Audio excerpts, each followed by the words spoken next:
नालासोपारा से बड़ी खबर सामने आई है, जहां मदर वेलंकनी स्कूल में बुधवार दोपहर मनसे कार्यकर्ताओं ने जमकर हंगामा किया। इस दौरान महिला कार्यकर्ताओं ने स्कूल की प्रिंसिपल आशा डिसूजा के साथ धक्का मुक्की की और मारपीट की। बताया जा रहा है कि स्कूल में बच्चों को सर्टिफिकेट न देने को लेकर हुए विवाद में यह घटना हुई। नालासोपारा पूर्व के तुलिंज में मदर वेलंकनी एजुकेशन ट्रस्ट का एक स्कूल और जूनियर कॉलेज है। कुछ अभिभावकों ने आरोप लगाया था कि 10वीं पास कर चुके बच्चों को स्कूल लीविंग सर्टिफिकेट नहीं दिया जा रहा है। इसका जवाब मांगने के लिए मनसे कार्यकर्ता बुधवार दोपहर करीब स्कूल परिसर में घुसे। उस समय स्टाफ ने उन्हें लाठी लेकर अन्य बाहरी लोगों को बाहर निकालने को कहा, जिससे मनसे कार्यकर्ता भड़क गए। इसकी जानकारी मिलते ही और कार्यकर्ता इकट्ठा हो गए। अभिभावकों ने आरोप लगाया कि बिना सर्टिफिकेट दिए छात्रों को रोका जा रहा है। इसी बात को लेकर मनसे कार्यकर्ताओं और स्कूल प्रबंधन के बीच तीखी नोकझोंक हुई। इस दौरान मनसे महिला कार्यकर्ताओं ने प्रिंसिपल आशा डिसूजा के साथ मारपीट की। मनसे कार्यकर्ताओं ने हंगामा और तोड़फोड़ करने की कोशिश की। इससे तनाव पैदा हो गया। तुलिंज पुलिस मौके पर पहुंची और स्थिति को नियंत्रण में किया। 16 तारीख से स्कूल शुरू हो गया है। पहले कहा गया था कि बच्चों के आने पर सर्टिफिकेट और रिजल्ट की कॉपी दी जाएगी, लेकिन कल एक छात्रा सर्टिफिकेट मांगने आई। डायरेक्टर आशा डिसूजा ने बताया कि जब उनसे आवेदन लाने को कहा गया तो उनके माता-पिता मनसे कार्यकर्ताओं को लेकर आ गए। उन्होंने यह भी आरोप लगाया कि मनसे कार्यकर्ताओं ने तोड़फोड़ की और उनके साथ मारपीट की। हालांकि मनसे ने स्कूल पर बदसलूकी का आरोप लगाया है। स्कूल प्रशासन छात्रों को रोक रहा था। हम इस बारे में पूछताछ करने गए थे, लेकिन स्कूल के कर्मचारी आ गए। उन्होंने हम पर चप्पल फेंकी और हमें धक्का दिया। जवाब में हमारी महिला कार्यकर्ताओं ने धक्का दिया। सर, आमची शाळाची आहे 16 तारखेपासून चालू झाली। 10वीच्या रिझल्टबद्दल जेव्हा आम्ही त्यांना सांगितलं, पण मुलं इथे येतील त्याच वेळेला आम्ही रिझल्ट त्यांना देऊ शकतो, त्यांच्या घरी तर आम्ही रिझल्ट नाही पोचवू शकत।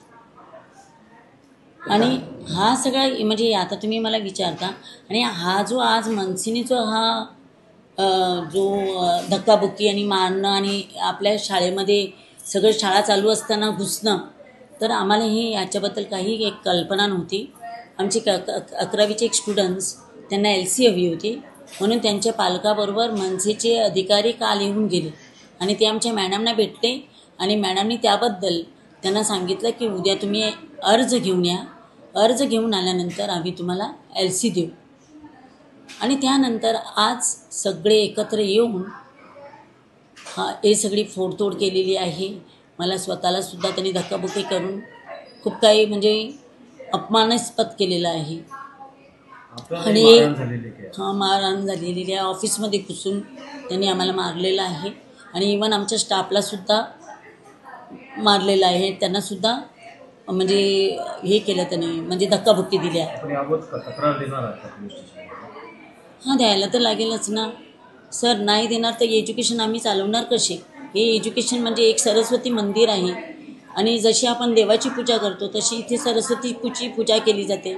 आणि जर असे कोणीतरी येऊन आणि पॉलिटिशियनच्या ह्याच्यावर जाऊन जर आम्हाला जर असं मारलं जातं की एका चेअरपर्सनला मारलं जातं, तर बाकीच्या पण शाळांनी आणि कॉलेजनी ह्यासाठी काय करावं हे त्यांनी पण आता त्याचा विचार केला पाहिजे असं मला वाटतं।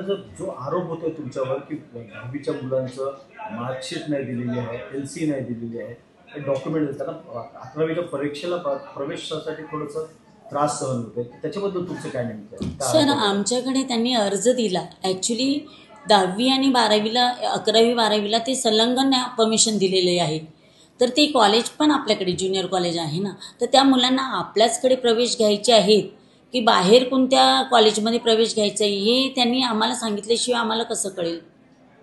त्याच्यासाठी त्यांनी ॲप्लिकेशन अर्ज हा द्यायला पाहिजे। अजूनपर्यंत कोणी अर्ज आम्हाला दिलेला नाही आहे आणि त्याची लेखीसुद्धा त्यांच्याकडे असेल तर ते तुम्ही पडताळून पाहावी. नाव काय तुझं पूर्ण आणि पद काय? मी रवींद्र पाटेकर, नालासोपारा शहर संघटना. काय नेमकं आज या शाळेमध्ये घोळ होता आणि तुम्ही आज जे तोडफोड केलं, काय त्याच्याबद्दल सांगा. आमचा शाळेचा गोळ म्हणजे आमच्याकडे एक कंप्लेंट आले होते आमच्या मॅडमकडे की शाळेवाले लिव्हिंग सर्टिफिकेट, मार्कशीट मुलांना कोणत्याच प्रकारे काहीच दिलं जात नाही, फीस पूर्ण असून सुद्धा. तर काल त्या निमित्ताने त्यांच्याशी चर्चा करायला ते पालक आले होते. तर पालकांना असं सांगितलं जातं की तुमच्याबरोबर अजून कोण आलाय त्यांना आम्ही काट्याने मारू, कोण आलाय त्याला इकडे घ्यायचं नाही, आतमध्ये काट्याने मारू. हा विषय पालकांनी ज्यावेळी आमच्या कानावरती घातला, आम्ही त्यांच्याशी चर्चा करायला आलो. आम्ही त्यांना सांगितलं की आम्हाला तुम्हाला भेटायचंय, बोलायचंय. त्यांचे सर्व कर्मचारी असं सांगत आहेत की ते कोण आहेत नाही, ती लोक आमच्या समोरूनच फिरतायत. प्रिन्सिपल असेल, ट्रस्टी असेल, इथूनच फिरताय. आम्हाला सांगतात त्यांचे कोण लोक आहेत नाहीत. ज्यावेळी आम्ही त्यांच्याशी चर्चा करायला गेलो, आम्ही त्यांच्या केबिनपर्यंत गेलो. केबिनमध्ये जायच्या तिथे दरवाजा खोलून चप्पल काढून ते आमच्या त्या जे सर्टिफिकेट मागायला लोक आली होती त्यांच्या अंगावरती सर्वजण धावत आले मारायला. म्हणजे ट्रस्टी मॅडम जर का अशा पद्धतीचं या शाळेमध्ये राहून कृत्य करत असतील तर ही शाळा लोकांना काय ज्ञान देते याच्यावरून दिसून येते ना. आणि हा बोला, याच्यामध्ये काय महिलांनी मारहाण केलेली आहे, शिक्षिकेला काय, प्रिन्सिपलला? महिलांनी मारहाण म्हणजे ज्यावेळी ट्रस्टी मॅडम अंगावरती धावत आल्या त्यावेळी एकामेकाची धक्काबुक्की झाली. ट्रस्टी मॅडम चप्पल काढून महिलांच्या अंगावरती आलेले आहेत, त्याच्यामुळे धक्काबुक्की झालेली आहे. आता आपली काय मागणी?